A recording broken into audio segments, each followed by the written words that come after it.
Pas TV ada Emir Syahpurba dan juru kamera Roganda Malau di Aceh Tamiang.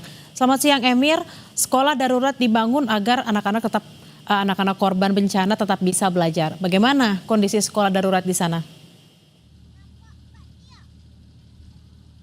Ya Bella dan juga saudara, saat ini saya berada di Kampung Durian Aceh Tamiang yang Anda dapat saksikan di belakang saya ini merupakan proses untuk pembangunan hunian sementara.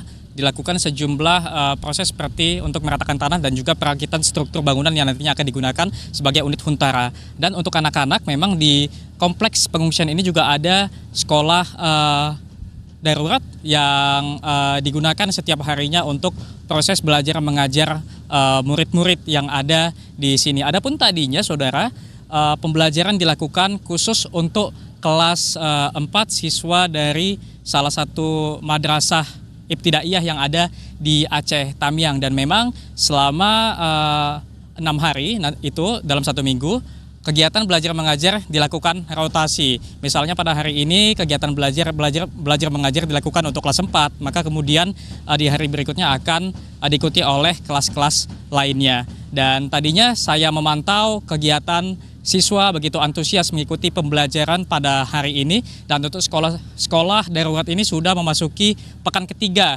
beroperasi, dan pada pekan pertama dan juga pekan kedua dilakukan semacam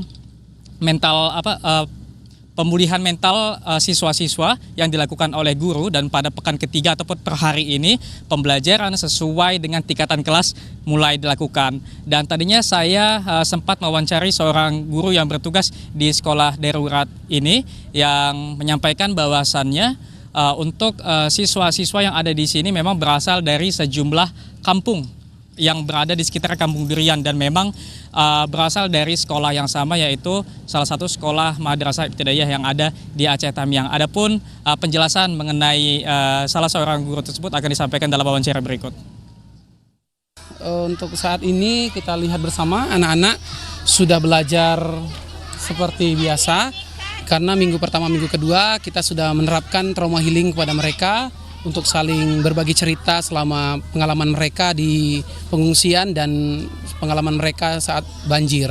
Saat ini juga alhamdulillah Bapak Ibu guru sudah memulai pembelajaran di hari pertama ini, yaitu mulai pembelajaran mengikuti kurikulum, walaupun tentunya di awal-awal kita melaksanakan ice breaking untuk memotivasi terlebih dahulu. Yang pertama, kebutuhan pertama itu papan tulis, Pak. Papan tulis, memang sama sekali kita tidak ada papan tulis. Kemudian untuk seragam anak-anak juga kita tidak ada, karena mengingat juga seragam mereka sudah hanyut terbawa oleh banjir bandang yang lalu. Kemudian seperti meja mungkin masih kurang, walaupun sudah ada, tapi masihlah kami membutuhkan itu.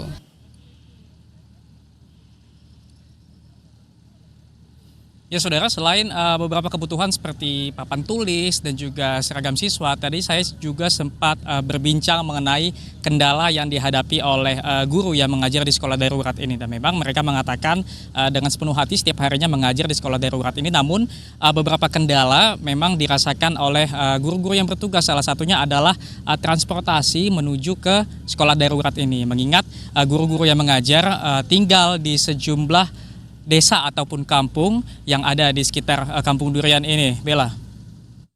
Soal bagaimana anak-anak dan juga para guru mengajar dan juga sekolah di sana. Lalu bagaimana juga dengan nasib warga yang belum mendapat hunian sementara, Emir? Ya, Bella dan juga saudara, untuk di Kampung Durian ini memang nantinya di tempat saya mengabarkan ini akan dibangun hunian sementara yang pada saat ini sedang dalam proses. Yang saya sebutkan di awal adalah saat ini sedang dilakukan sejumlah pengerjaan seperti untuk meratakan tanah dan juga perakitan struktur-struktur untuk hunian sementara. Dan memang target untuk selesainya huntara ini ditargetkan sebelum bulan Ramadan nanti. Dan pada saat berbincang dengan warga, memang di lokasi pengungsian ini ada sekitar 100 kepala keluarga yang mengungsi, dan mereka sudah bertahan semenjak pasca banjir, terhitung mungkin udah 1 bulan lebih mereka bertahan di lokasi ini, Bella. 1 bulan maksud saya, 1 bulan lebih. Masih ada 100 keluarga KKI seperti itu ya yang belum mendapatkan Huntara. Kita berharap keluarga ini bisa segera menempati Huntara sebelum Ramadan dimulai dan juga kebutuhan anak-anak sekolah tadi segera bisa dipenuhi. Terima kasih atas laporan Anda, jurnalis Kompas TV, Emir Syahpurba dan juga Roganda Malau langsung dari Aceh Tamiang, Aceh. Selamat bertugas dan harap berhati-hati jaga kesehatan Anda.